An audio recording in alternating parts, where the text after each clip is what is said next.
Nama Presiden Amerika Serikat Donald Trump kembali menjadi sorotan setelah muncul lebih dari 1.800 kali dalam dokumen Jeffrey Epstein yang baru dirilis oleh Departemen Kehakiman Amerika Serikat. Dokumen tersebut merupakan bagian dari sekitar 3 juta berkas terkait kasus kejahatan seksual Epstein yang dipublikasikan pada Jumat 30 Januari 2026. Perilisan dokumen ini mengakhiri proses panjang peninjauan internal yang dilakukan Departemen Kehakiman Amerika Serikat. Publikasi tersebut sekaligus kembali membuka ingatan publik terhadap hubungan sosial antara Donald Trump dan Jeffrey Epstein yang terjalin selama beberapa dekade.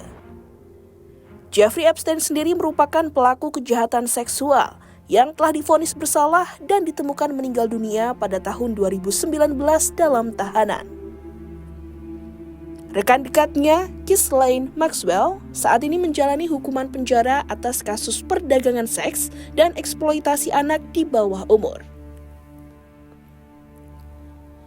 Berdasarkan penelusuran pada situs dokumen Epstein milik Departemen Kehakiman Amerika Serikat, kata kunci Donald Trump menghasilkan lebih dari 1.800 temuan. Jumlah tersebut masih berpotensi bertambah seiring proses pengindeksan berkas yang terus berlangsung. Sebagian besar penyebutan nama Trump berasal dari artikel berita lama yang menyinggung dirinya selama menjabat sebagai presiden yang kemudian disimpan atau dibagikan oleh Epstein kepada pihak lain.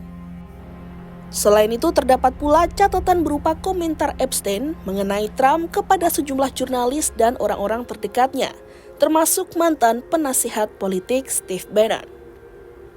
Meski banyak rujukan bersifat netral, dokumen tersebut juga memuat tuduhan penyerangan seksual terhadap Trump yang belum diverifikasi.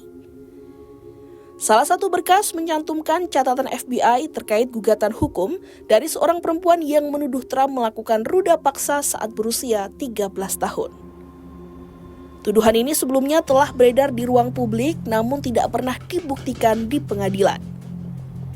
Dokumen lain berisi hasil wawancara FBI dengan korban Epstein yang menyebut bahwa Ghislaine Maxwell pernah memperkenalkannya kepada Donald Trump dalam sebuah pesta.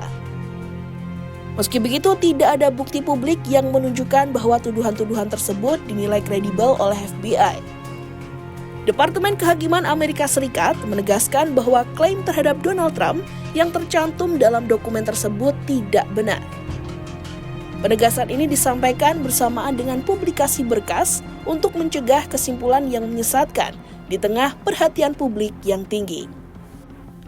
Menanggapi kemunculan namanya dalam dokumen Epstein, Donald Trump kembali membantah segala bentuk keterlibatan dalam kejahatan Epstein maupun tuduhan pelanggaran seksual lainnya. Pada Sabtu 31 Januari 2026, Trump menyatakan bahwa isi dokumen tersebut justru menguntungkannya.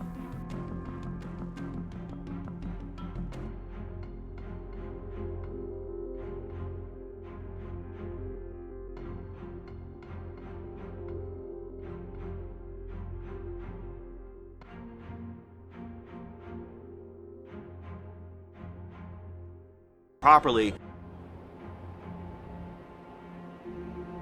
Wakil Jaksa Agung Amerika Serikat Todd Blanche turut menegaskan bahwa Gedung Putih tidak memiliki peran apapun dalam proses peninjauan maupun penyuntingan dokumen Epstein.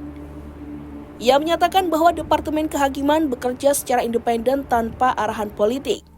Namun, pertanyaan publik belum sepenuhnya terjawab. Hingga kini masih belum dapat dipastikan apakah seluruh dokumen Epstein telah dirilis ke publik.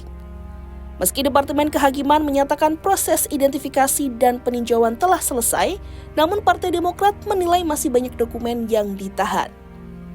Anggota Kongres Demokrat Rohana menyebut Departemen Kehakiman telah mengidentifikasi lebih dari 6 juta halaman dokumen yang relevan, namun hanya sekitar 3,5 juta halaman yang dirilis setelah penyuntingan. Menurutnya hal ini menimbulkan tanda tanya besar mengenai transparansi penanganan kasus Epstein. Kasus Epstein sendiri terus menjadi perhatian global karena melibatkan tokoh-tokoh berpengaruh dan menyingkap jaringan kekuasaan, uang, serta dugaan eksploitasi seksual yang berlangsung selama bertahun-tahun.